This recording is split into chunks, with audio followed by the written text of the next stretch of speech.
and I didn't even realize it. I have not even checked the group chat since morning. But you can start if you want, whenever you feel like it. And if you're like, are you going to start driving first? Well, we're on an exciting journey today. And hey there, it's David T. Phung, and we're back for another DTP FSD Conversations with Each Other. And today I'm here with Sid Dani. You're going to call me Sid. Honestly, that's easier. And you're embarking on an exciting journey. Next chapter, new adventure, new city. You love that city. But let's get started and get some grub and get our way there. Let's not get ahead of ourselves. I'm not sure if I love that city just yet. Okay. I love whatever is happening in that city.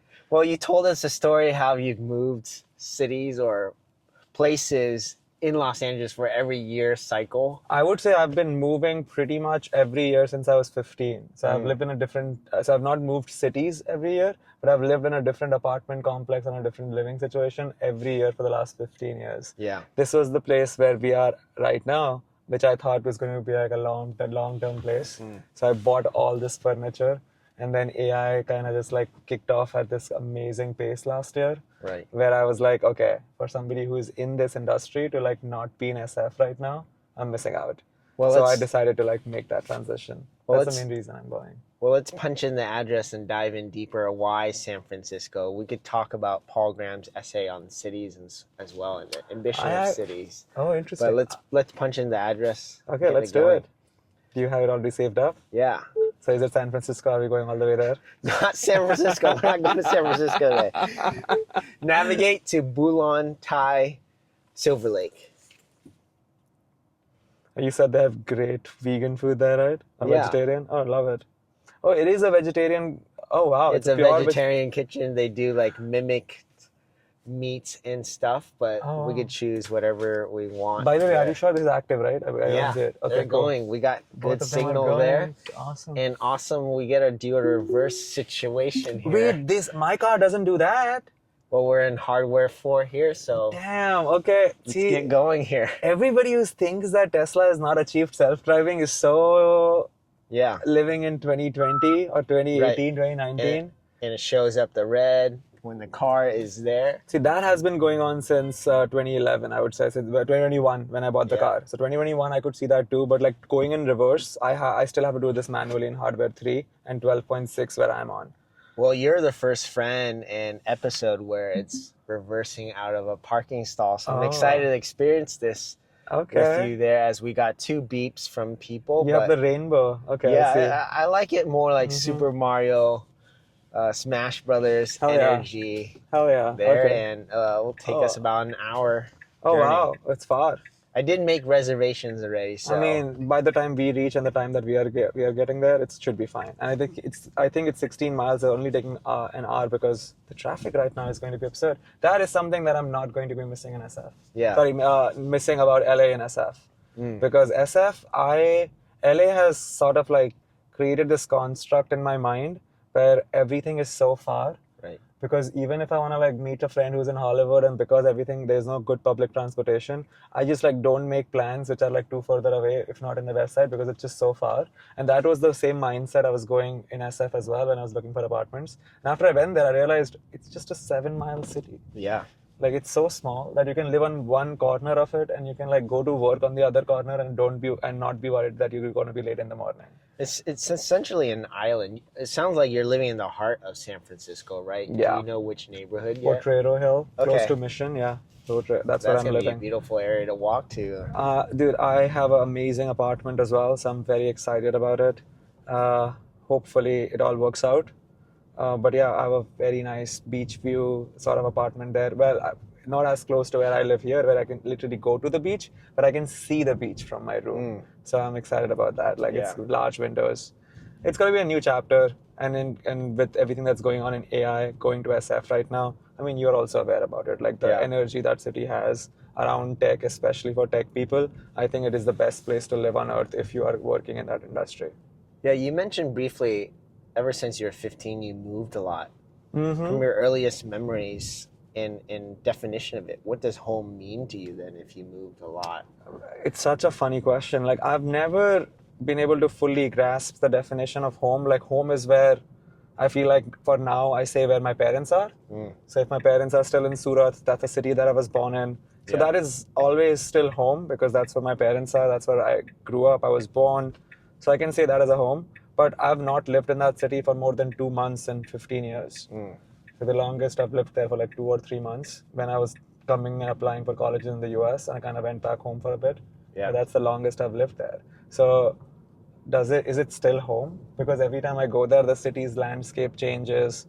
None of my friends who are my old childhood friends are there. So I've lost that grasp of what a home is because I'm in my eighth city that I'm living in the last 15 years as well. So over time, I've just learned to accept that I'm almost living this one of those lives where I'm living an adventure, and every once in a while, wherever I settle down, that becomes home, and it's Yeah. temporary. And I kind of like, I'm also easy to make friends with. So I'm very, so I'll always be able to like make quick, good friends in like new places. And then that just becomes my group, and I can like see that as a home, which is in some ways a mixed bag of things where you're like, you would want like these long-term friendships where you're friends from high school and you're friends from middle school. I don't have that. I go and make new friends in new cities every now and then whenever I'm moving. Yeah. So a new city becomes home temporarily. Real home is still in India. So it's like 8,000 miles away. Yeah. Or wherever your future partner is, wherever you both decide to call home as well. Yeah. So maybe I've not discovered my proper home yet. Yeah. It's still in discovery. Would you say work or your mission is your home as well? Because that beacon, that mission, that light, that energy is leading you to San Francisco, and the ambition too. It's a good question, but I would say I've never really thought about it like that. Like if you want to put it that way, that could be one way to like think about it. That I'm more or less self-motivated about how I want to structure my life. I have very strong beliefs about the things that I do at times. So you can say I'm mission oriented that way. I don't need like external motivation if I get passionate about something. So in some capacity, my mission or whatever I'm trying to accomplish in that particular moment in time, which I think is more feasible or is the right thing to do for my future, that becomes sort of home in some aspect. But it's always a moving target. So you're never really going to like, if I kind of make it that way, I feel like I'll never be able to be home then because you just never feel satisfied wherever you get. I feel like if I would have told my 21-year-old self that I would be living in LA, working as a product manager in the entertainment industry, he would have felt like, oh, he's made it, you know. And now I'm here doing that thing for the last 2-3 years. I have like another 5 targets that I kind of want to accomplish before I do that. So I feel like if you are an innately curious, driven person, you never really feel satisfied, even though you get to like that one place. So I hope that is not the case because then I would never find home. Yeah. I feel like what you said earlier, like where my partner in the future would be and whatever we decide to settle, have kids, start a family, that could be called home, I guess.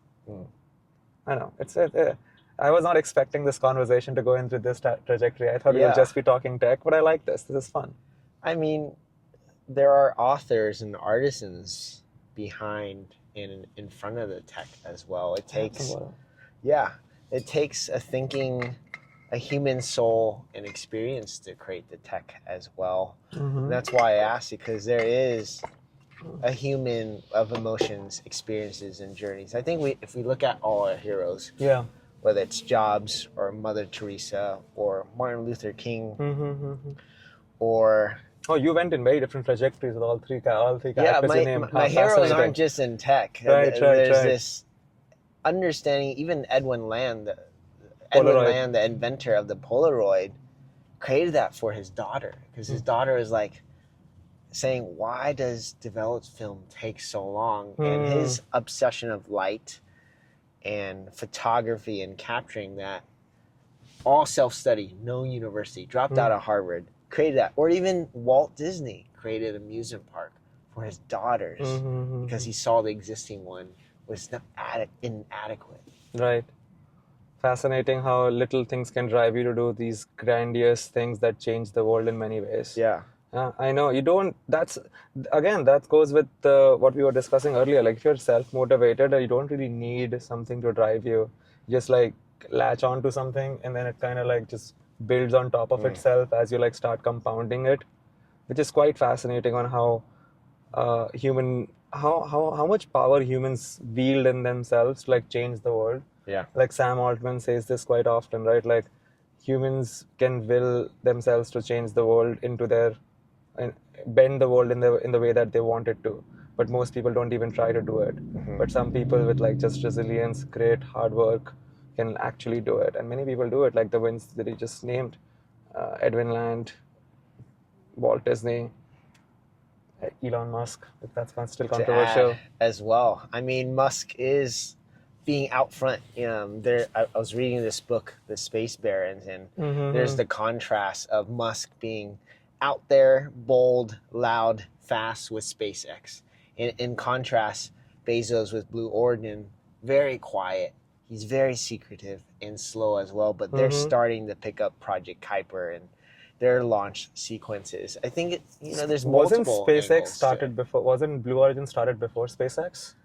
I don't know that exact date. I think Blue Origin was started before SpaceX, like a year before SpaceX or a few months before SpaceX. Yeah, we got to double check on that. Yeah, I'm pretty sure. I think I read that in the Walter Isaacson book, and I kind of was surprised as well. I was like, really? But then Blue Origin didn't have a reusable rocket until like 2019, 2018, while SpaceX had one running and was doing like multiple flights after 2013. Well, there was that infamous, was it Northern California meeting where both Musk and Bezos was at the same conference and they were discussing the different strategies as well. I forget all the details of it, but yeah, their intention and clash. But it's that iconic smiling young Musk and young Bezos photo together. Dude, I don't think I've seen that one, but I would definitely look it up after a while today. That's fascinating. So, what are the so you said that you have a lot of people that you take inspiration from across different domains. Which domain do you think has been the most instrumental in shaping the world that we live in today?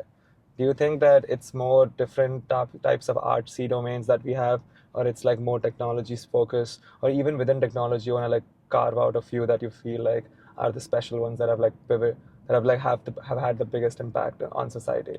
Yeah. In building the kind of world that we live in today.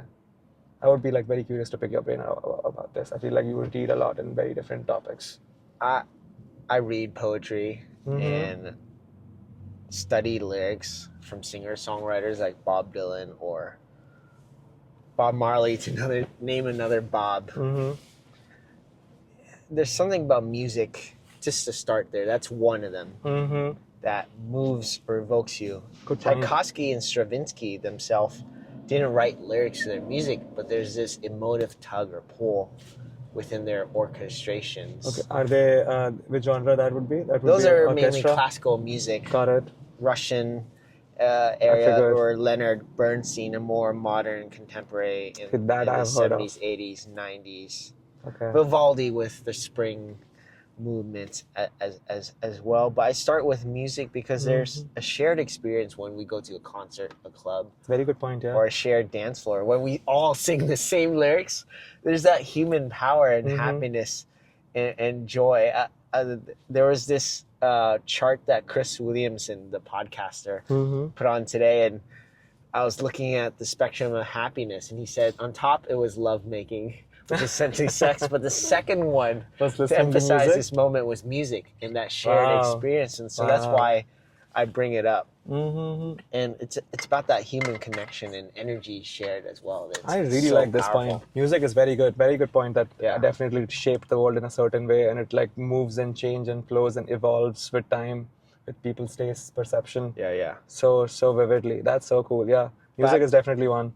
But I have to go back to technology, because without the inventions of certain things, for music even, the amplification and the distribution of it wouldn't go worldwide. We wouldn't be able to record it as well. So I always have this yin-yang, Jekyll and Hyde, back and forth personality of the technology behind the instrument that the artisan uses. The artisan either uses their body, soul, or spirit to project, portray, or create something. But there's always an instrument of evolution that technology has always touched. So that's why the Edwin Land was actually the one that says we need to work at the intersection of art and technology and science, and where Jobs stole that from Edwin which Land. Edwin Land was Jobs' hero. Yeah. Akio Morita and Edwin Land were his biggest heroes, right? Yes, yeah. Akio Morita, for others people who don't know, is the founder of Sony, Right. making sure everything that is coming out of his factory is 100% perfect with no defects. That Yeah. was his thing. So I really like the way you kind of like brought music there as being such a driving force in shaping the world. I think it is definitely one of those mediums which is probably underappreciated by a lot of technologists until and unless you bring it up, and then it kind of like strikes now, because it was not even crossing my mind at that time. And I was like, okay, that makes sense. Yeah, music is such a powerful force, and there's something beautiful about it. Like everyone almost loves some sort of music, regardless of whatever it may be. Yeah. Having said that, I've been into lo-fi a lot lately, so I'm not listening to good music. It just helps me focus better. Yeah. Okay, fascinating. Can I ask, maybe I'm the one doing the podcasting interviews here, but I'm very curious. It's a conversation back and forth Okay, I between love two it. friends. How long have you been doing this now? Like, it's been a couple of months, right? I've started in January. Okay, since this, what made you want to like start doing this Actually, podcast? November of last year, Oh, to correct myself. but you started after you got this car, right? Yeah. 1 month after this car, subscribed to FSD and wanted to document human conversations. At the same time, in parallel, I get to document how the technology is evolving as well. So early on, I got to see the version 12 through its various stages, then the leap to 13. Got it. So that's the I'm progression seeing your over odometer and time. I'm so intimidated because I've had my car for probably 2 years more than you have, and I'm on 15 or 16,000 miles. You've had the car for 4 months. Well, I've driven to Sacramento a couple times, I and I see. did that giant Texas drive to see the Oh, SpaceX launch. So that was 1,800 Back and forth. round trip. Wow. Okay. I did that big. My mind got extended because I did a big road trip last year with my parents when they were visiting from India. We did a lot of cities in the West Coast. A 15-day road trip, pretty much, and all of it once concluded was around 2,000 miles. Yeah. Yeah, it was fun. And to be honest, that was FSD 12.6 when we did it, and I would say 98 to 99% of driving during that entire trip of 2,000 miles was done on FSD. So isn't that wild that I was able to do that last year? And I remember going to Sequoia National Park, which is around 25 miles going up, climbing the mountains. Right. And it's very zigzaggy, and you're driving at 5 to 15 to 20 miles per hour based on the turns that there are. So you would expect that FSD should not be something that you should be using in such a area. But I felt like it did better than I would have done in that street. And if you really think about it, probably FSD is a good choice for such a road because everything is mapped out. There are no cars coming in from front or side, or there are no multiple lanes. There's just two specific lanes, one for going and one for going forward. So it's actually easier for it to drive on that road than it is to probably drive in like in-city driving when there are more variables in play. So it did a great job there. So that was the time when I kind of got very bullish on FSD scaling to a point where robotaxis could be possible. And that's when I started researching a lot more as well on why Tesla doesn't really use LiDAR. Like I'd heard Elon say things about it quite a lot. But Andre Karpathy, when he was there too. Andre Karpathy was the one who kind of built out a lot of the initial framework of how FSD would roll out with just vision alone. And then he went to this podcast called No Priors. I don't know if you've heard about it. I have not. It's a great podcast. Over there, he kind of gave a framework that Tesla actually does use LiDAR, but they just do it in the pre-training process. Yeah. When they're training their neural net before it gets deployed into their car, and then kind of gets given out to the photons that are then processing all the information. So they don't. Their methodology is actually very elegant. Where they are doing the street mapping, they are capturing all of those edge cases. They are using LiDAR to understand distance. And they're not just, people think that it's a basic ADAS system where only cameras function. Right. But that's not actually what's happening under the hood.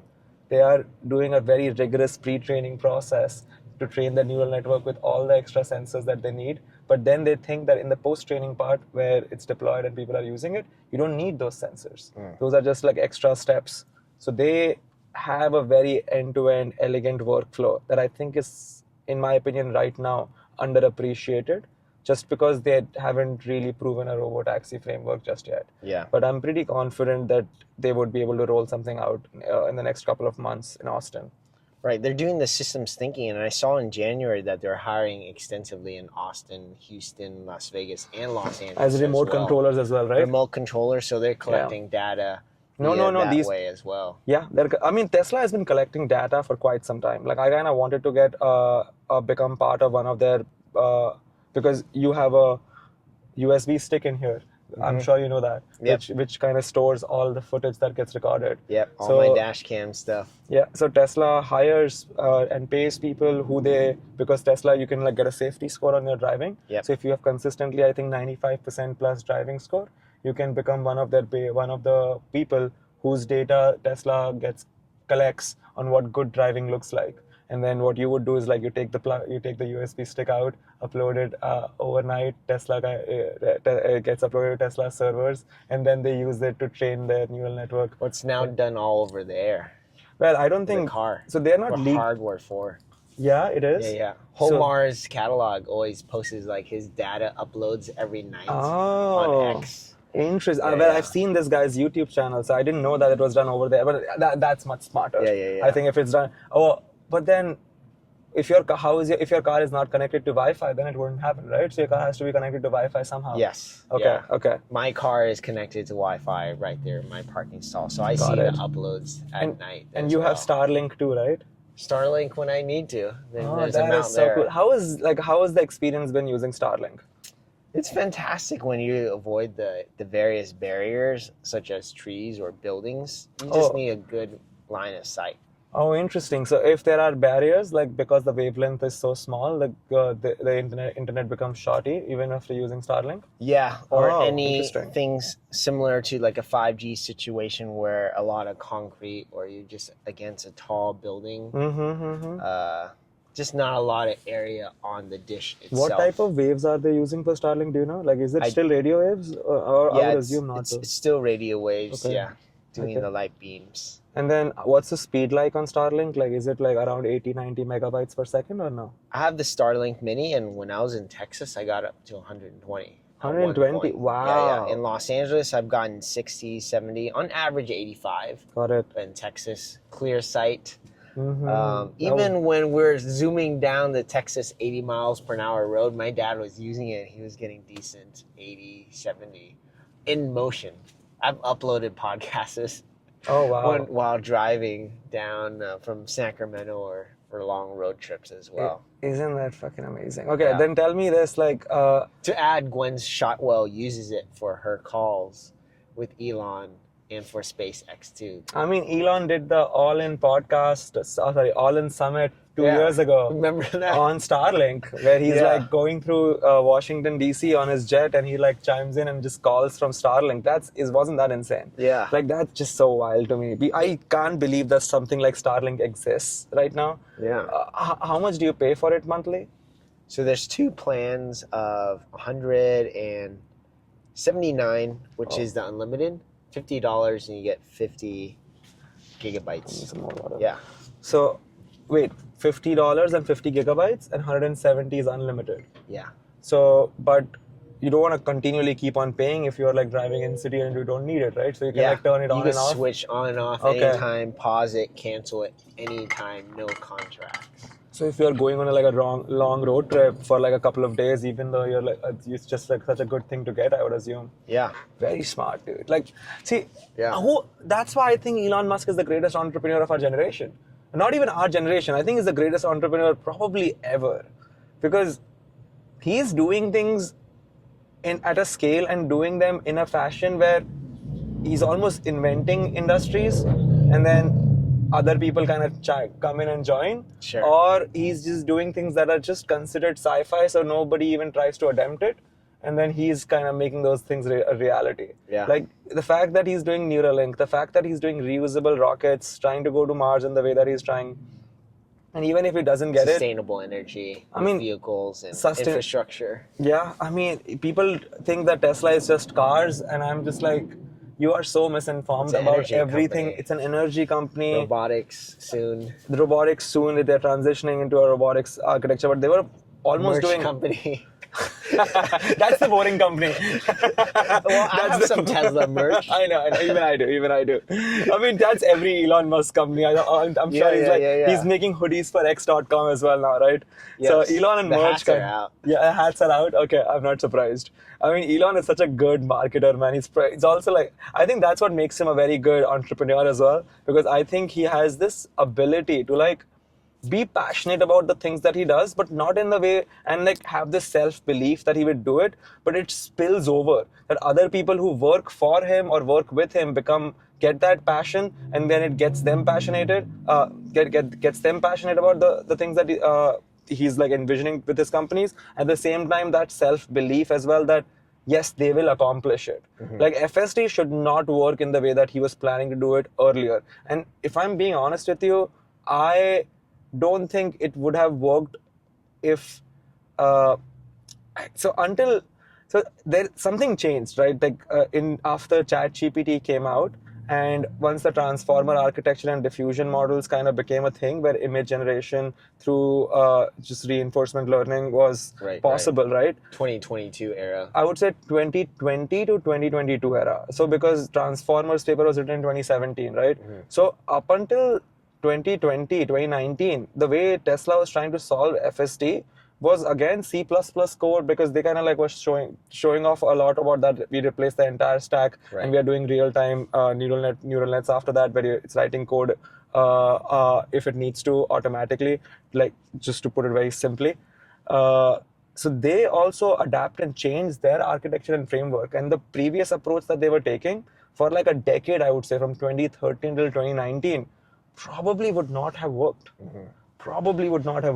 But he was still like pushing them to, and then saying in 2015 that we're going to have FSD, or a car that can go from New York to LA.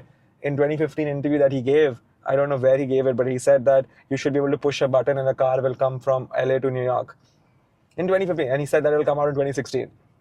That approach I don't think would have worked. And they themselves probably recognized it, and then it changed. And now they are taking this approach, which I think will work, or it should work. Like I think it's already working. Like we're sitting in this car, we've not touched the steering wheel even once, on the freeway, and we'll get there all the way. Like I went to San Francisco last week, and 6 hours there, 6 hours back, zero interruptions, and I'm on the old hardware and old software version than the previous one. I mean, it's impressive on long roads, even streets. We saw that backup. States there, but.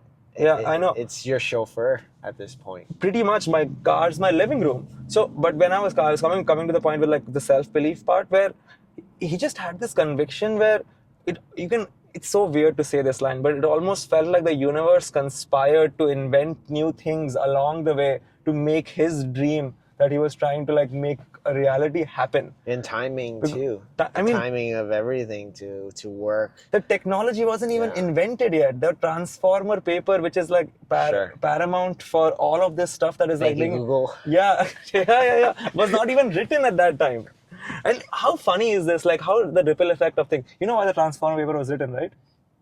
I'm sorry? The transformer paper, attention is all you need. Right. You know why that paper was written? Not the initial. So the first paper was written primarily to improve Google Translate. And I'll tell you why. So the Google Translate that existed until 2018, until it started implementing the transformer architecture, was very good at translating things from English to French and French to English. But very bad not great when you're trying to translate it between French to Hindi. And then Hindi to, so any non-native English languages, and they were translating into those two languages, it's not doing a good job. Because the world's internet was English and translate everything. They just didn't have enough data, and there was like those local nuanced context as well that kind of gets missed. But so they needed this like new framework that can also translate between two non-English languages back and forth, while also having like not being a direct translation, but like the language. You know, some things can sound very absurd when you just word to word, like translate every single word from English to that language. Similarly, imagine now doing that from like French to Hindi. and if you're just translating a word, you want to translate the meaning of that sentence, Right, not context. that context of that sentence, not just like every single word, because then it wouldn't. Some words don't even exist in other languages. So how you would like go about connecting those dots? So to solve that problem, the transformer paper was written, and they kind of created the first architecture that then scaled and was being used in Google's translate feature. And then Google kind of just stopped using it after that. They're like, okay, we did it. They used it in some places other in like Google search as well, but not really that much. Did not really scale it. And then OpenAI, some random guy, I forget his name, the OpenAI researcher who first invented GPT-1, I'm forgetting his name. He kind of like tried. He created a prototype in August of 2018. That is also a funny story. Do you know when Elon left OpenAI? Was it 2023? No, Earlier than that. much earlier than that. 2021? March 2018. March 2018. And guess when GPT-1 was invented in OpenAI? I just said it, but like August 2018. So Elon was very frustrated with how OpenAI was functioning at that This is time. some stories we're diving into. Sorry, I know I'm jumping into this. Like this is such a This is the nerdiness I wanted to hear and I see. know. This is the juice and energy you need to bring to Silicon Valley, because like, I'll start here before we continue. Like, Yeah. Whether you like him or not, Musk has this engineering prowess and customer sense and savviness as well. And that unique combination, it's what is going to stand you out, because information is right there for you. There's no more agency in terms of just accessing information. It's just right there. It's a couple texts, but it's the unique combination across of weird traits, engineering, science, or philosophy, with Alex Karp to say, building that whole stack for Palantir. It's diving into that unique combination. So I appreciate these nerdiness and energy you need to bring to San Francisco. Valley. I hope that works. I feel like it's been very favorable for me in my career, at least so far, because I get very passionate about the things that I kind of like, and I think it's also part of having ADHD, where when people ask me what are your hobbies, I almost say almost everything, because whatever is interesting to me at that point in time, that sort of just becomes my hobby. Like I didn't play chess at all until this year, and then I have been obsessed with chess since January. I don't know what happened. I maybe watched like a YouTube video in January, and I was like, oh, this is so fun. And then I started just playing chess, and now I don't have any free time, or I'm meeting any people or going on any dates, because all I'm doing is just playing chess at any moment that I get in free. I've like stopped making any YouTube videos or any like, it's taken over my life in a way that it should not have. Yeah. And now I'm coming to a point where it kind of is like, okay, I have to delete chess from my phone. You don't post on X either. I've stopped doing any social media commenting, because any free time Which is good. It's Which is good. I don't know. Which is good. But it took over my life, and it happens to me so frequently with like the things that I get interested in. So, but again, coming back to where I was with technology, I think you're right. There are three ways. There is one very famous venture capitalist, Keith Rabois, who is now at Khosla Ventures. Yeah. He has this framework that he like decides upon on what you need to become a successful entrepreneur and what you need to be like a very great entrepreneur, like Elon Musk type entrepreneur or Steve Jobs type entrepreneur. The two things he says is like creativity and technology. And like you need to be extremely technical and you need to be very creative. So if you have those two things, more or less you can be a good entrepreneur. Like a good example of that would be the guy who invented Twitter. What's his name? I forget his name for some reason. It's missing my mind. Who always wears Satoshi Nakamoto's real. How am I forgetting his name? God damn it. He's such Jack Dorsey. Jack Dorsey, yes. And Square. Other co-founders. Too, yes. I think he's a very good mix Bender. of creativity and technology. With philosophy and spirituality too. He brings that edge. But I would argue philosophy and real world philosophy are two very different things. That's why I wanted to use the word business strategy there, because that level of philosophy, because there is no doubt that he's very philosophical in that sense as well. But that real world philosophy that can be applicable in a way to understand humans in different ways, how they operate, how they interact, what needles and buttons you need to push to like get them to do what you want, which Alex Karp supposedly is very good at. Yep. So that's why I wanted to put that into a business strategy bucket, because then it's very containerized. It's not just like this wild philosophy of how the world works and how these philosophers think. That level of thinking is important, but that sometimes doesn't translate almost always directly to how business strategy would be for scaling a particular business that you're trying to do. So when you say business philosophy or real world philosophy, that's what I'm like trying to get to. And I don't know if he's very good at that, because if you look at all the companies that he has started, all of them very unique and have gone on to become billion-dollar companies with both Twitter and Square. But he was ousted from both of them for some reasons, right? Because none of them could actually make profit. Both of them were unprofitable companies. Yeah, there's the dilemma or the notion of some are just creators or artists, but not the advancers to take it from 1 to a billion, say. Yeah, exactly. And I think Mark Zuckerberg is very good, where he's, I think, a very good technologist and very good business strategy. Not very creative, but very good at hiring people.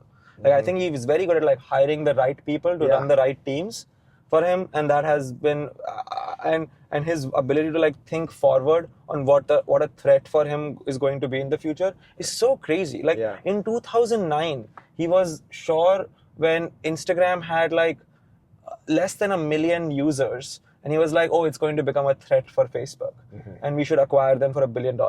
There were 15 people working at Instagram that time. Yeah. 15 people. That was a shock to Silicon Valley Right? at that time. At that time.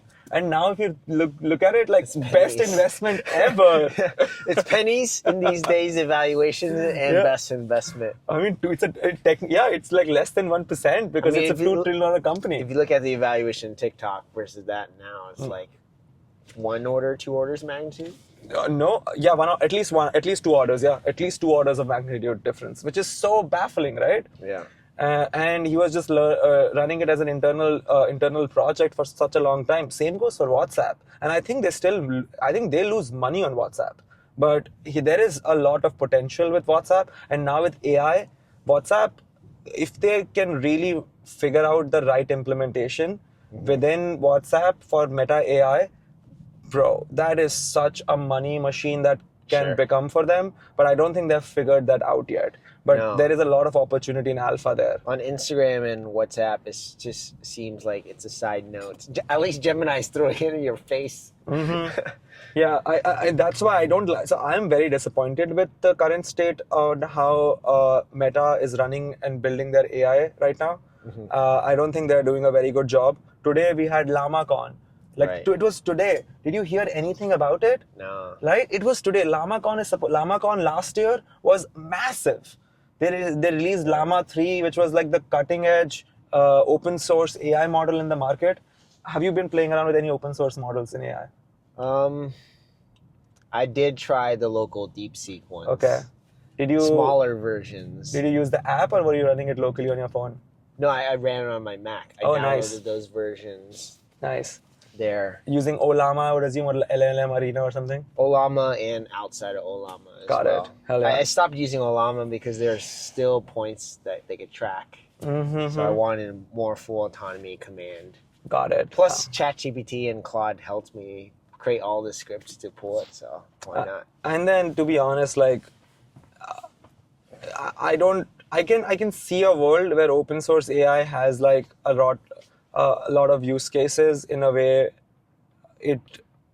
How should I say it? So there is a world where open source AI is very important in how the future could be, where it is very positive for the world. Right now, as it stands, we are not there where it's like affecting our life. Where if LLMs become like operating system, like, Andre Karpa, not just Andre, but like many people have like sort of like expressed, where your operating system over here is Linux, right? On your Tesla. But imagine if this is like an LLM OS in natively an operating system which is like running on a large language model. In that world, if it is proprietary, like your iOS, and then one company has a control over how much percentage it takes for an app, what apps can go, how it is monetized, that can like go bad so quickly, and I'm so worried. Unless you have a good walled garden, like Apple does, yeah. It's very good for Apple, but it's very bad for everybody else. Yes. And that's why I'm like, I like open source AI because I feel like it should still keep on progressing. Yeah. So we get stuff like MCP and we get stuff like which came out of Anthropic, but open source was very quickly able to adapt it, and then because people can build on top of it very quickly, right? And then other protocols that will get built again for this world that we're entering into with AI. Well, you get a chance for the communities or developers without the extensive capital to work and build things as well. You're also creating an ecosystem. Ecosystem is very important. I feel like this ecosystem becomes an open ecosystem for world to be like freer and not be bogged down. Like I don't want OpenAI to tell me that, hey, I cannot generate this image or I cannot talk about this topic.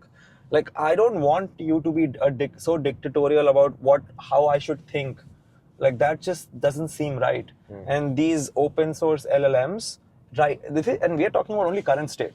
I'm talking about this future world where Linux and iOS and all of those things don't sort of exist. We build everything from the ground up from these LLMs, and like you can imagine any application or anything that happens kind of has innately very ingrained into the architecture and the protocols and other software development kits that kind of spawn out of it are just built and integrated for that LLM to create a new ecosystem that will be the very likely the last ecosystem we create on a computer until we merge itself with us humans. Well, luckily we'll be in our elder stages during that time. I mean, maybe we'll fix aging by then, who knows? Do you think about this? Like AI could be the last technology we ever create? It could be. Right? There's a lot for space and metallurgy and other components there. I mean, dark matter is a big source of energy and unknown thing to discover as well. But at least in terms of pickaxes for technology, AI is that frontier. That there was an evolutionary jump. This is why I'm passionate about energy and electricity and power density. Before all the tools in biomass or charcoal, humans were only able to output about 100 watts with our muscles in terms of agriculture, daily labor. But biomass, that increased to a couple hundred with more calories. With animals and steam, that jumped up to a couple thousand watts. And now with the Industrial Revolution and here today, we could exceed 10,000 100,000 watts of energy and productivity behind that. Imagine of all that we could do, especially with humanoids.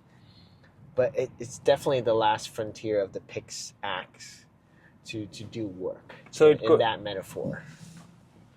A couple of threads to just pick up from what you just said, because it's very fascinating. So I agree. Energy is such a good metric to like judge if the humans are progressing or not in the right direction. Like if we can make sure that per capita energy expenditure is increasing, that means we are progressing as a human race. That can just be like the one big KPI that we can like always look at. I also want to clarify, there's a difference between energy density and power density. Energy density is just the creation and input into a grid, and it goes in our phone. But power density is able to do these things such as like combustion rockets and the vehicle of this car, horsepower to say, and so many other things, computational power. Then you would have loved Friedberg's last All-In segment, right? I watched the episode when I got there, and I put it in the chat. Does anyone want to talk about thorium? I see. Molten salt Not reactors? A lot of people know about it. Like even I don't understand why thorium is that important. Like I got some abstract information from Friedberg that day. Yeah. But I get nerdy about it, but it's exciting. It's an exciting thing for the nuclear space. Yeah. So and thorium will allow us to do fission, right?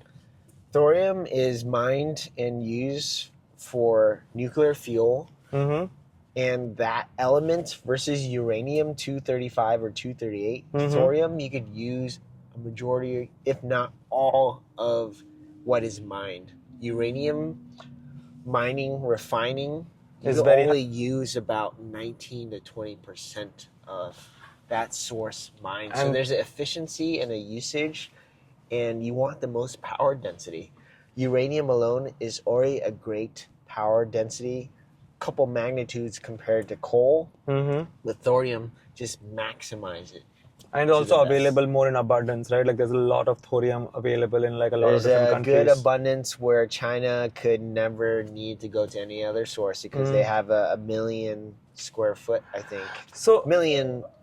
then why are we grand even area. thinking about fusion then? Like if this works, then fission is just the way it is. Like we don't need to do how the sun operates then, right? Because Yeah. fusion is what is very hard right now for us, like to combine two hydrogen atoms into Right. making a helium, and that's what the sun does. And you need Yeah. to like get to these crazy extreme temperatures, and we cannot really do that right now. We can do nuclear fission, like we Yep. know how to do it. We've been doing it for almost 30, 40 years now, and we have like built like good grids. So if thorium works the way it works, we don't even need to go to fusion then technically. Well, the nerdy debate or conversation with a fusion versus fission nerd is that fusion is the unlimited true source. You don't need to mine No doubt. anything.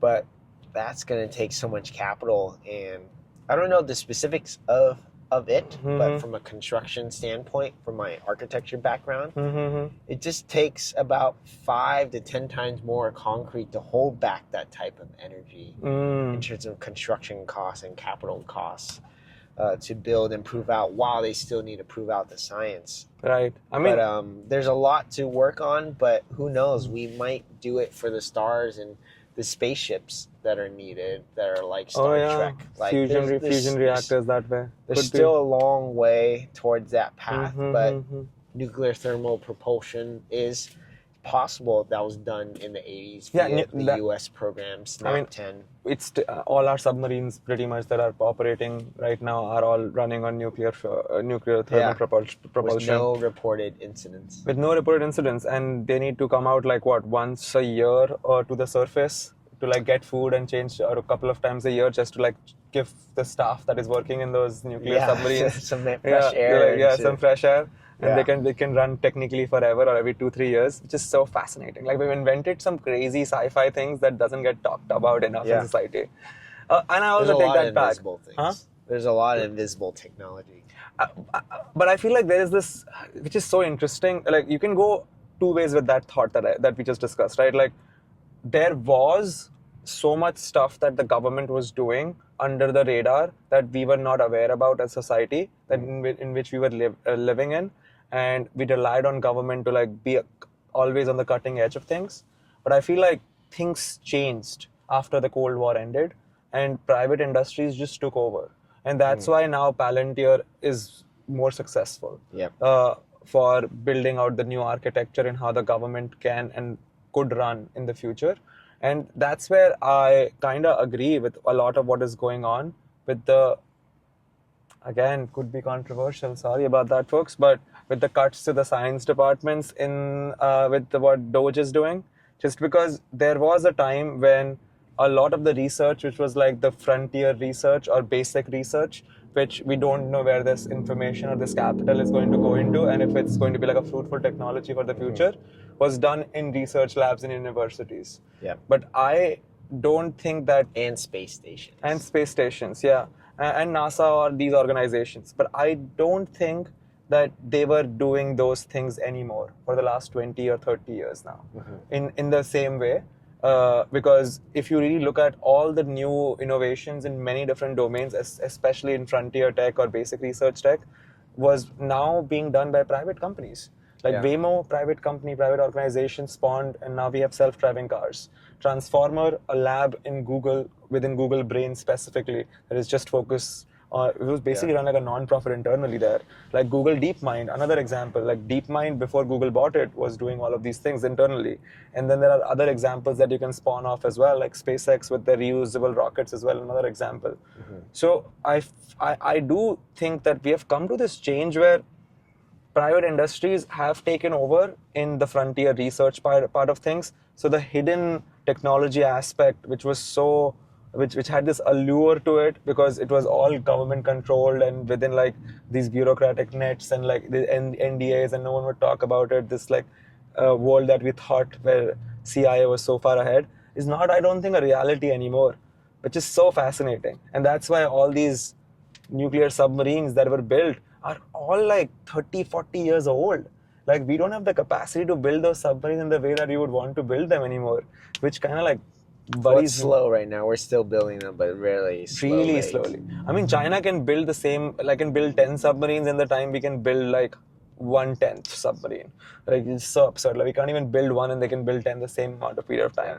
Well, Because to double click, I've been diving deeper since I did do some policy work last year in Capitol Hill and other things, learning from the whole ecosystem how the various departments work, the DoD, DOE, and other departments you can name off the bat, FDA. There's a problem, especially with NASA and space. This is the problem I dove into. A lot of the work, if it's not classified, it's literally open sourced or right there for you to take. So there's a business and monetization problem that the government can't really achieve like a private business to sell, to commercialize, to scale as well. So on the thorium nerdy Friedberg moment of molten salt reactors, that was developed by the U.S. government. But when was it DARPA. developed? Like 1970s, 80s? I believe it was 60s or 70s. See, that's what I'm talking. I'm And talking that- last 30 years. It has changed. Yeah, they took the documents and built it off of that. And China does a really good job of understanding the rules of the game, building it and improving it and making it more efficient. But I saw this post. It talked about how China may be really good at building and orderly, but America's crazy. That's our advantage. I found that really funny. Yeah. I found that really funny. There's central planning and controlled and militant, but our edges are craziness. That craziness. Throw this capital and do it and be wild. And to be honest, it does take the crazy ones and the misfits and the people who sailed over the Atlantic to get here, or you decided to take the risk here and now taking the risk to San Francisco just to tie it all back here. I love. Thank you for putting me in such a high category. I don't think I've That's achieved. part of human ingenuity. If we didn't take that risk for ask someone out or learn that new technology or pick up this new language or go on this new adventure, you would not. And I don't achieve. And I think America is best poised for allowing to like really nurture that human ingenuity that can like propel the world in certain directions that it wouldn't have gone. Like even though China has been contributing to the open source projects and is like in the frontier of AI in so many aspects, by the way, like people don't realize that 55% of world AI researchers in 2024 or more than that come from China. Like 55% or plus more or more than that of all AI researchers in the world right now are coming from China. That's wild. Isn't that wild? That's a knowledge distribution model. That's a crazy knowledge. But at the same time, where was GPT invented? Here. In America, right? Like, isn't that's something that we should like self-reflect on? Like, no one is denying that there is like not now cutting edge research being done in China, but I feel like this next frontier and then the craziness with the capital investments and everything that comes alongside it, like I don't think the Chinese Communist Party is willing to do that, and that's why there is like nothing that is super cutting edge but also new that that bends the world into a new direction has come out of China just yet, even though they have so much tech talent and the capital now to be on par with America in so many different ways, which is so fascinating to me. Because if you look at like the number of researchers you would have expected, and now after GPT came out, we have the DeepSeek moment, and now open source AI is pretty much China. Like America, at least in America, there's only one company that is doing open source AI with Llama, as we just discussed.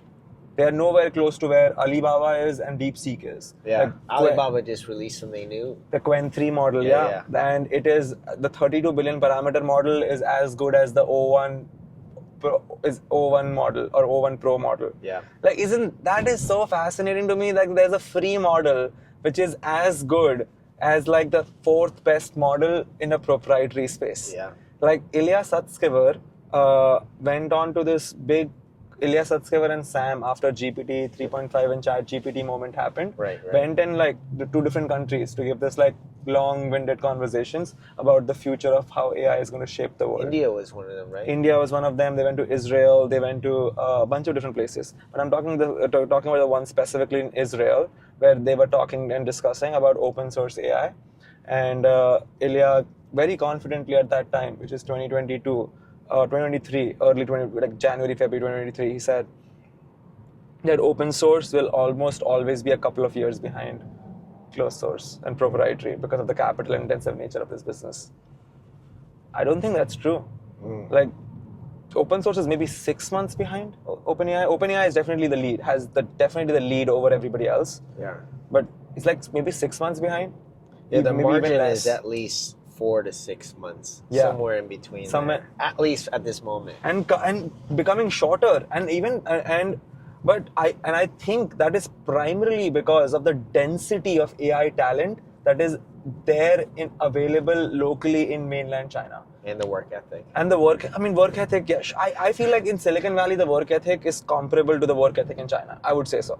Like, I feel like people who work really hard in these labs do really work extremely hard to like the human potential. And I think it's comparable to what probably people are working in China as well. At least in that one city that we have in America. Not every city is like that. Like New York, some parts of New York and some parts of Silicon Valley and some companies specifically have that work ethic still.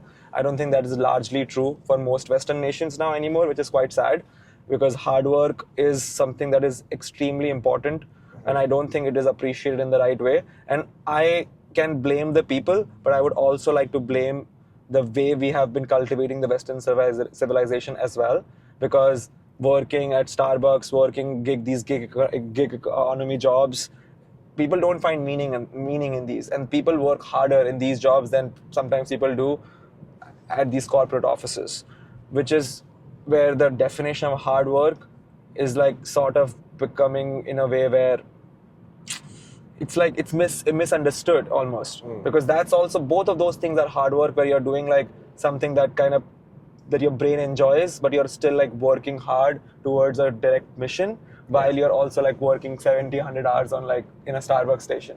Both of those things are hard work, but I think one is more busy work than actually hard work. And we have like conflated in the way we have created this Western civilization now. So I don't want to blame the people for not wanting to work as hard as well at the same time. I have been in monologues, and we discussed that we should not be doing monologues. I apologize. So I'll come and ask you questions so we can do more back and forth. You're getting nerdy there. Yeah, I do that. Well, that's the passion that I hope you bring in the product sense too. And engineers need to talk to customers more. Mm-hmm. And think it's the ability to show that, hey, this bleeds out to you, and this is the hill you're gonna die on. Metaphor. You need those hills in life. One of my favorite saying is, strong opinions loosely held. Like, you should be open to changing your mind if new information is given to you, but you should be very confident about the opinions that you currently have, or don't have opinions about everything. Yeah, was it Bezos that says stubborn the vision, loose in the details? I think it was Mark Andreessen. Mark Andreessen. I think it was Mark Andreessen who said that. I really enjoy Mark Andreessen as to like listen to. He has such a, to be honest, more than listen to, read to. Like, I think he's a great writer, like such a great writer. Yeah. The way he has this ability to like be so confident about the things that he says, like when he said software is eating the world, and I forget his last essay's name as well. I think that was It's Time to Build. It's Time to Build. That's also a very good one. Even Sam Altman is a great writer. Well, I think they're both devourers of books and reading intensely always. Mm-hmm. They always also love history as well, so that's a pool to always pull from, especially reading books that are older than you. Like, look at that. You didn't take the steering wheel in your hand, right? No. Wow. That was all vision, looking at that. I see. If you call Vision, right, like Tesla, I'm glad they rebranded Tesla Vision to like now call it Tesla AI, because people, when they say Vision, they just think of cameras, and I'm like, dude, there is more stuff happening than just cameras, and I feel like I get so annoyed. It's the computer behind there. I have threads on my phone, just to like piss myself off one day when I'm like trying to feel like pissed off about stuff. I don't know why I do this, but I go on threads. And it is just this diabolical, weird place on the internet where I feel like misinformation is just running rampant, and people have these weird opinions about how the world works, and I just can't relate to so much of it. I'm like, I genuinely feel like we are living in our own bubbles sometimes. The And internet allows you to create your own worlds. The website was an address, like Yeah. your home address or email address. That's your own world, your own portal. do you think it's a good thing or a bad thing? It's both at the same time. Okay, if you had to put percentages to it, like how much good, how much bad that we can like create these crazy bubbles for ourselves. Is it like more good or more bad? I know we should not look into look at the world from a binary fashion, but like let's put percentages. Like it is both. Like I agree with you, just like social media. But like, what about these bubbles? Like, what do you think? Like these bubbles that internet allows you to create, like, is it more good or is it more bad? Yeah. I'll talk about it in three levels. The bubbles in our messages, the bubbles within our group chats or timelines, and the bubbles that we decide to curate in terms of our following and followers. Sure. Because those become echo chambers. At the first level of bubbles and chats, it's asynchronous. So you're not able to have this live conversation. That's the heart and mission of DTP FSD, conversation with each other. Trying to create live, spontaneous human conversations and the joy and the energy we're feeling today. Yeah. The second level is the bubble of your group chat or your timeline as well. You get to curate that. You get to say who's in my world, who's not in my world. I mean, you used to get to create it. Now I feel like now it gets created for you because of recommendation systems and these recommendation algorithms, right? Yeah, I mean that's why people resorted back into the group chats in 2018, 2019. Whether it's the Silicon Valley chat leaks that are talked about today. All in group Eric chat. Thornburg created this group chat with Mark Andreessen and various other people as well, with Mark Cuban. Can you educate me on this Eric Thornburg guy? Like, I find this guy fascinating because I see him everywhere, but I don't know what he has done. What he has done? Like, what is he? He's just worked at early stage technology and always loved media and has always been in that community. I So see. he's a very curious person. He had his podcast called Moz. Yeah. M-O-Z. With the co-founder of Firecaster, right? Yeah, DWR and Antonio. Yeah. As well. He's just an innately curious person that cares about media and understands the power of media and thinking out loud. So that's what I admire about him, and that's one of the inspirations, with many others, of why I started writing this year as well. But he's just a people person. You know, your network is really important because your network allows you to have multiple mental models. And I really believe, you know, the hindrance of oneself, especially in this digital age that we're able to be connected to, is perception of your own view without perspective doesn't challenge you, because you could have the wrong data, you have the wrong view. But if you have this whole network or group chat or world you could curate or learn from and say yes or no and break your mental models when they're wrong, that's unlimited power. So that's where, now to tie it to back my earlier question, I feel like that's where these bubbles are kind of worrying to me at times on the internet, because people don't generally do that. And now that we are creating these personalized recommendation systems that can like fuel in what the users want to see, I feel like it creates these echo chambers that are, to be honest, in many ways worrying in my mind about where the world is headed, because these bubbles are not good for you in any capacity. And I don't think Threads or Instagram does a good job of like getting people out of these bubbles in any way. And that's why I go on Threads sometimes, just to like see what the people are on the left, or I would almost say far left, but not almost always, because there are some very smart people there as well. But it's just fascinating to me to like read about how people are like constructing their thoughts, and it's very worrying. And I don't think they do a good job of like getting people out of it and giving them more of what the objective truth is going to be. And that's their KPI, keep you on there.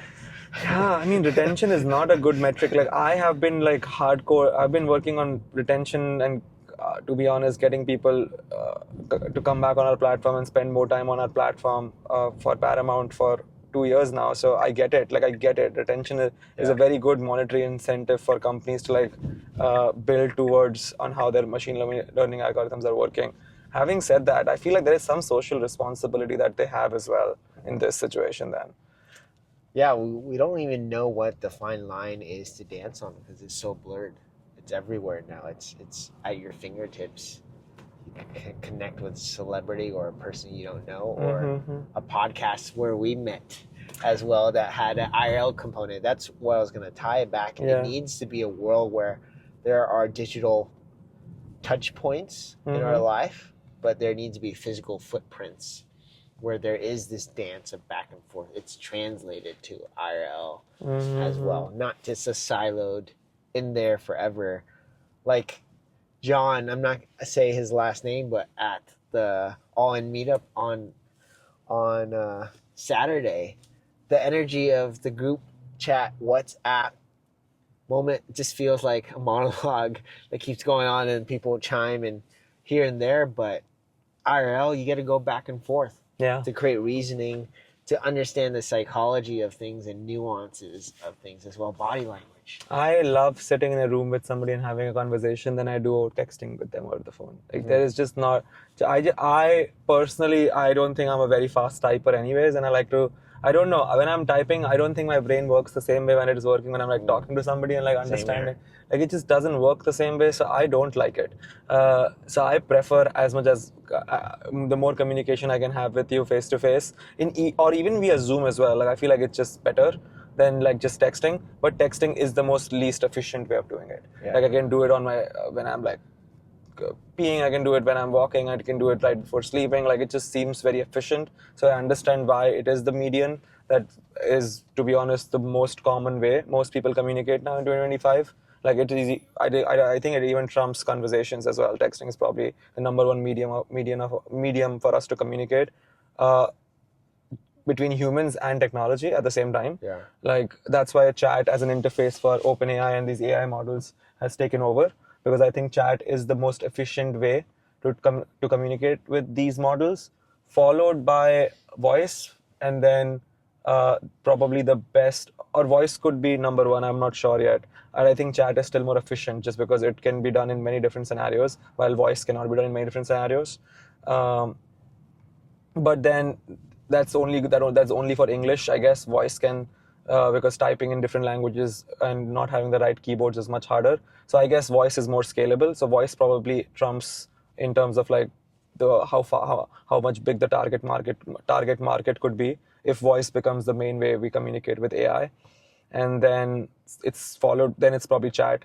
But I think these two interfaces, like voice and chat, on us communicating with technology and AI right now, I think is going to be the way we communicate with this stuff for probably a decade longer now. Like we discover this doesn't happen, by the way. Like this is so what I'm saying here is our ability from the user experience point of view with like the frontier of technology, like when there's a platform shift. When internet happened, that was a platform shift from like digital from physical to digital media, right?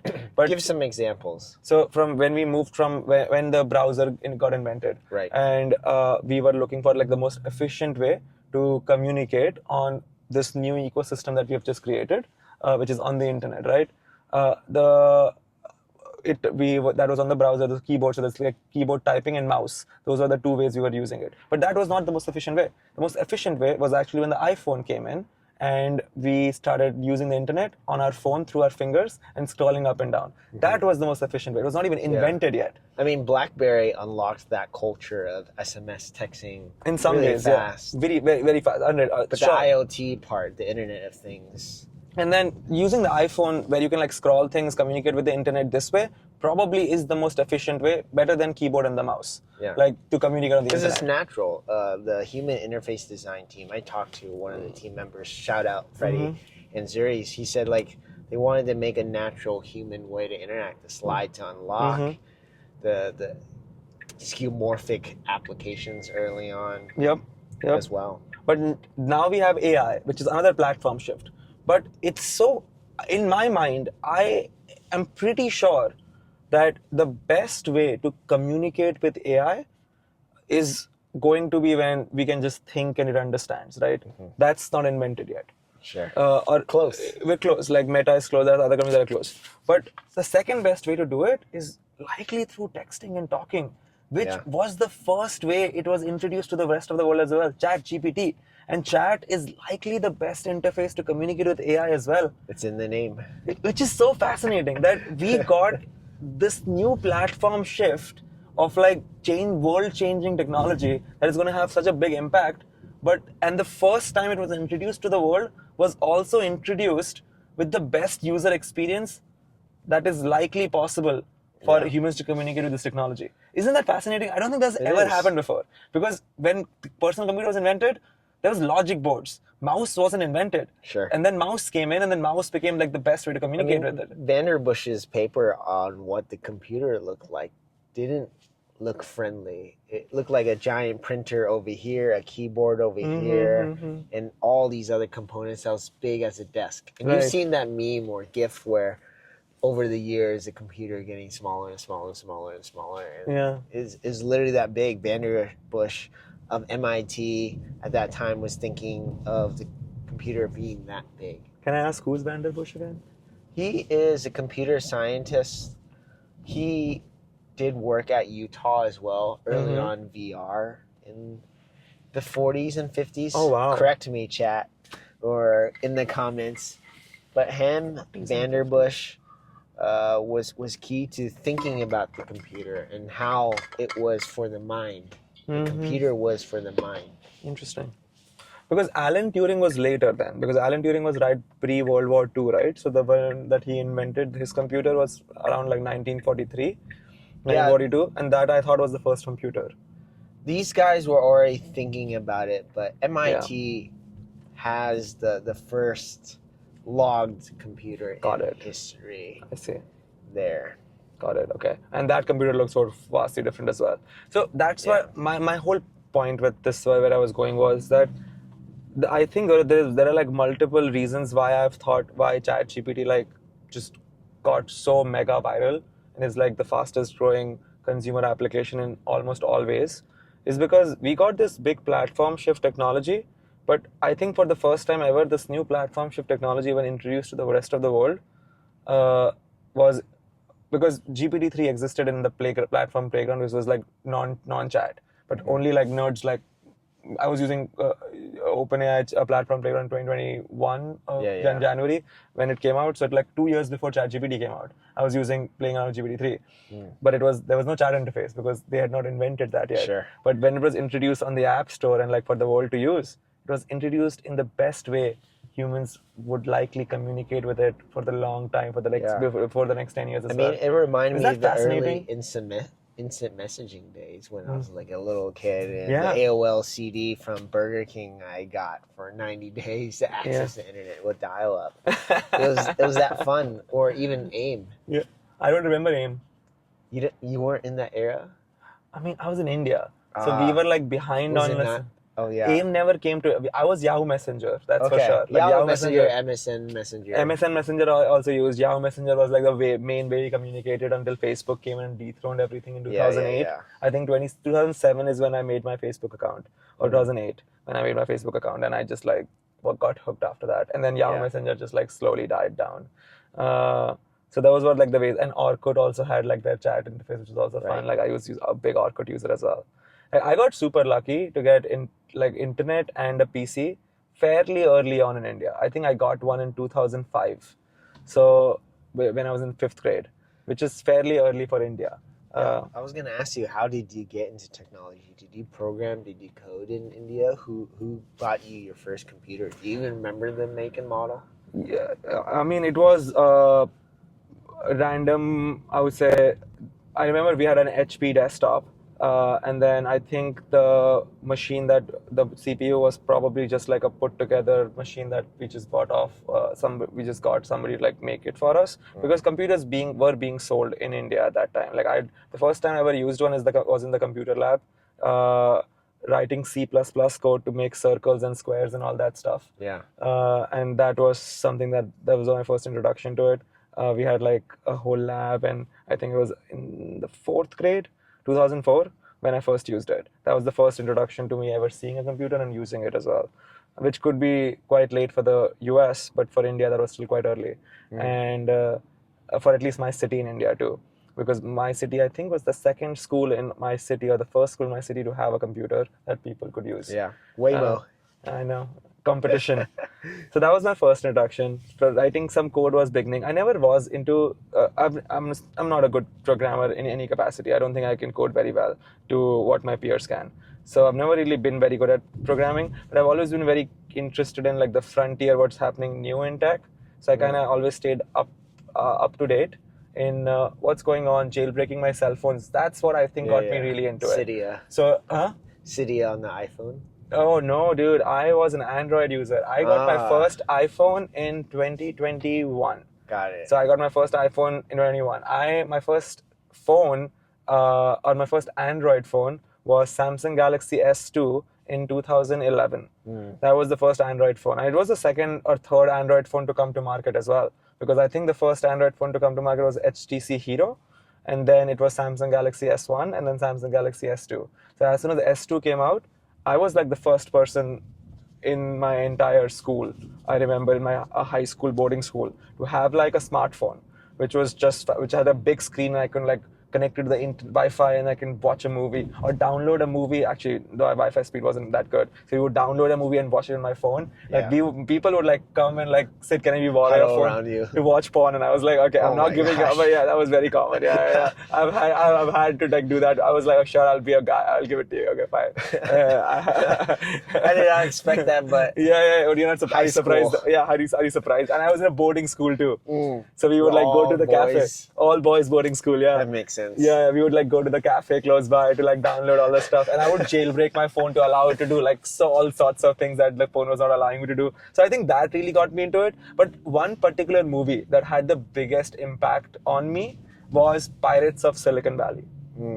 What was that one about? I don't recall. That was the movie that tells the story of Steve Jobs and Bill Gates. Okay, got it. So like their early days of like creating Facebook and creating Microsoft and creating Microsoft and Apple.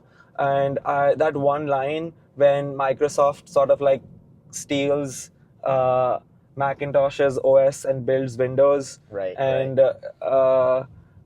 Bill Gates has this like very famous line, which he probably said in the real life, but not said. I'm not fully sure, but he sort of like says that to Steve Jobs, where we both had this same person that we stole from. I just happened to ship it faster than you, or something like that. When the Windows came out and the Macintosh didn't come out at that time, and that scene just stuck with me, and I got so fascinated and enamored by that movie that I was like, oh my god, I kind of want to like go to Silicon Valley. Like I really wanted to go to Silicon Valley. And then it was like using torrent to watch movies as well. To watch movies. Like because there was like no ways to like watch stuff in India. Right. Because it was blocked? It wasn't. It did not exist. Like no Hollywood stuff was like available in India to watch because there was no streaming. There was no way to like get stuff, and the movies would not get released. So I think another way was because I was the only other person. There were a few people who had like a computer and then had the internet, but I would then download movies on torrent, put them on CD because I had a CD-ROM, so I could like I forget the name, like to fire the CD. What was that where you could like copy one movie from another movie? I forget the application's name, which was very popular at that time. It looked like a cone? Or no, that was VLC. That's VLC. This one was like you're burning CDs. So I would like burn CDs. I would burn CDs to like give people movies and sell them movies and songs and TV shows and create playlists and curate them and then sell it to people in school because nobody else had access to it. And I was one of the few people who had like at the internet. Like I could like go on torrent and then use it. What year was that? 2007, 8, 9. Okay. 2007, 8, 9, I would say. And by 10, 11, I think most people like started to have it. But 7, 8, 9 was like this early stage. And it was just so fascinating for other people to like find out. I was like, oh shit, you can like do this. Can you like get me this movie? Can you get me this movie? And I was like, I really got into like doing that stuff for schools. I would like sell a lot of... I use the word sell, but like it was not really like I was just giving them away, but just the cost of the movie and then like take $5 more on top of it maybe. I was never a very good entrepreneur early on as much as I have money what I have made. I have too much empathy to like charge people more money than I thought I should have, which was a bad trade at that time I would say. But then also I just didn't need money at that time I would say. It was fine. Like I was doing all right. This is high school, This is middle school, dude. middle school. I'm like, I'm talking seventh grade. Seventh grade is when I started doing this because that's when I got a computer in the fifth grade. Yeah. And seventh grade, I explicitly remember where I was like pretty much burning a new CD or two CDs every day. Yeah. And my father would get pissed at me. And I remember one day our internet bill was extremely high. Yeah. And he came home furious. He's like, "What is this? What's going on?" And I was like, "I'm so sorry." And I had to tell him that I'm like downloading movies all night. I remember getting that bill notes from my service provider too. Like, there's some activity that is higher than normal. In general sense. My father, he almost cut the internet, but I convinced him that I won't do this again. And then I had to become super careful. That I was like, I can only download one movie a week, which was such a pain. Yeah. I still have those hardware. I still have the entire collection of all the movies that I've ever downloaded through torrent, by the way. That's wild. I have like 5 or 6 big hard drives, maybe each of them 1 to 2 terabytes each. Like, and they were like massive hard drives too, because those hard drives, now we have SSDs, Yeah. but those were HDDs and like the old school HDDs. Really slow. So like really slow, really big hard drives. I still have them, all of them. I never threw them away. I just could not do it. Maybe someday I'm gonna plug them in and watch a movie from those when I go back home, or when I have kids or something. I'll show them. Yeah. They're like, "What is this? This is a hard drive?" Like we did with floppy disks with my father. I still have my first ripped video game, where my cousin let me rip the game from there, and I still have the bootleg CD. to Oh, play nice. with. That's the only reason why I have a computer with a disc tray. You still use that game, or you still like you have a computer right now at your house? Yeah, yeah. In LA. I with built the my own tower. with a CD-ROM on it. Yeah. Oh wow! To play that game or play other games. that I have not seen a CD-ROM in so long, dude. Red Alert, Age of Empires, Civilization 3, Command and Conquer. I still have all those CDs. And I Damn, still that's cool. remember that first CD, ripping that to play that game because we couldn't afford the full game. I mean, you're talking to a guy who just lived off of pirating stuff, by the way. Yeah. Affording stuff was like not even the big thing. That was like it was never even released in India. Have you seen that movie Hackers with Angelina Jolie? No. That's a really good one. I want to watch. I've heard about the movie. I think I've never watched it.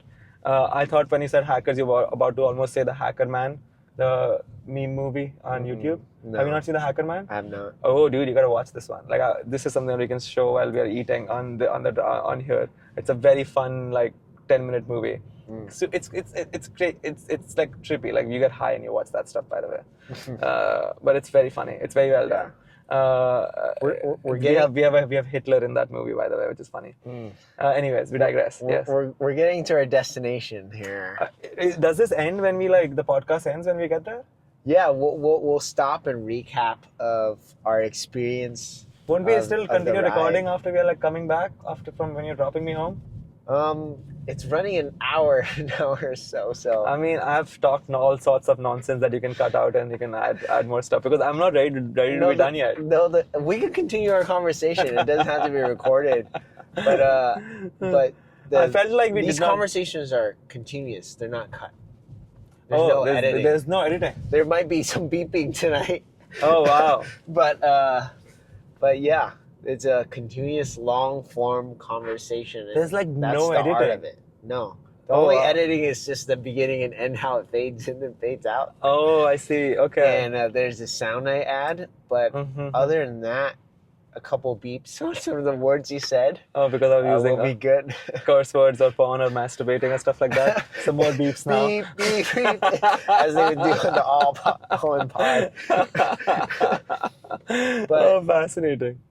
your journey is fascinating, and this is one of the parting questions I want to ask you as you leave Los Angeles to San Francisco. Los Angeles is a city full of billboards. We'd see one there. If you owned all the billboards, what would your message be?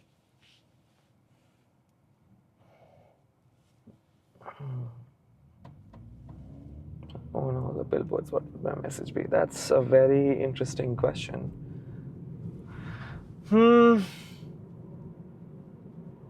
damn, I feel like there is no one message that kind of like inspires everybody. I feel like there are tailored messages that you should give other people because not everybody wants the same message. But if I were to just pick one, I would say I would probably have it like say you are more capable than you actually think you are.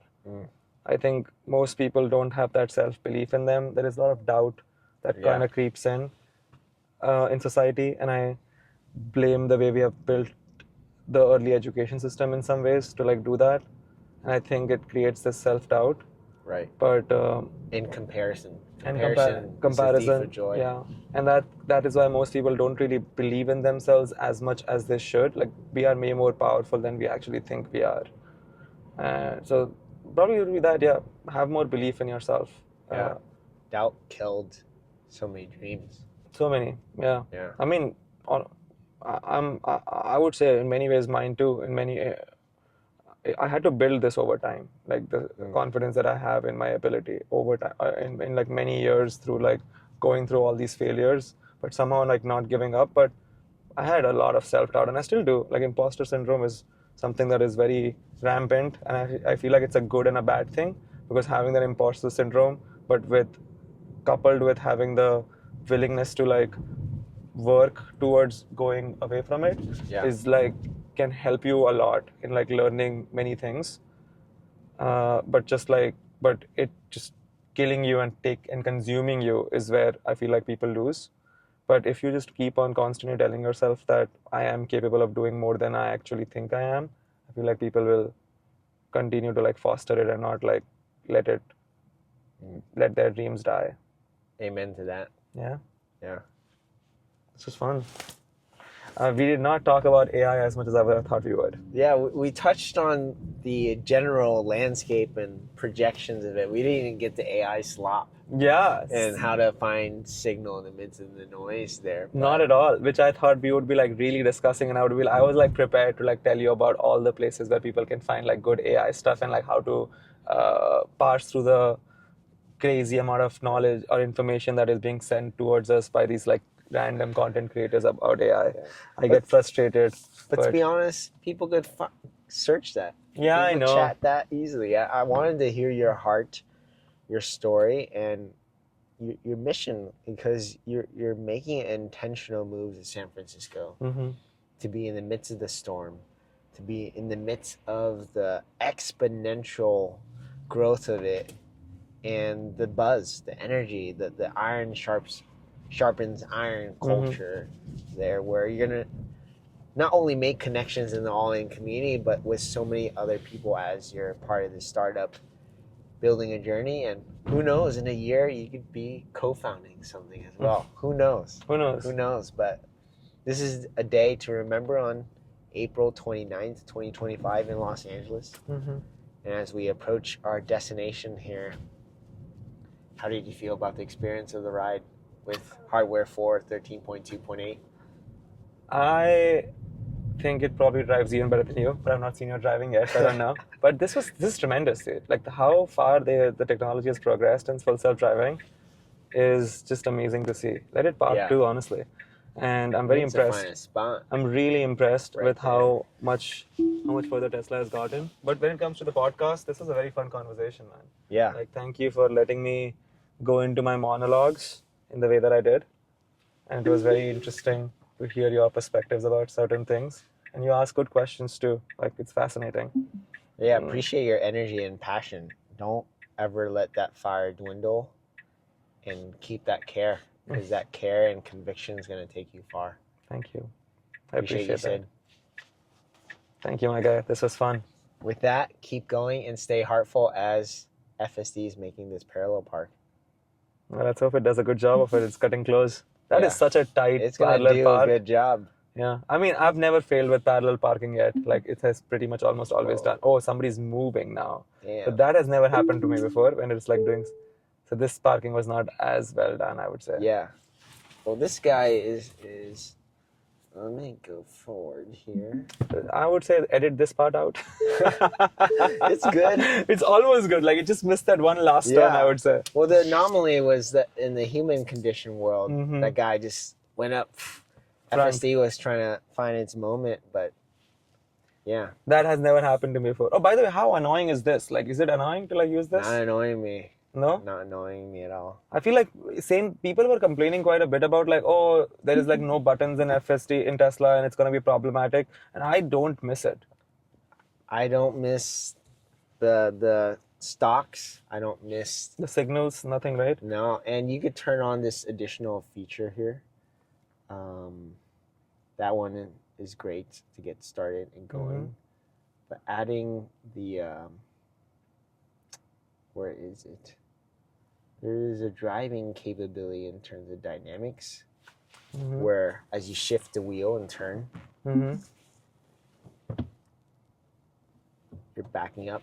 You see that symbol? My foot is on the pedal. I turn, goes to drive. Oh. So it's a software mechanics feature there that you could do there. With that, let's go eat. Let's go eat. Thank you so much for having me, my guy. You got it. Keep going. Stay heartful.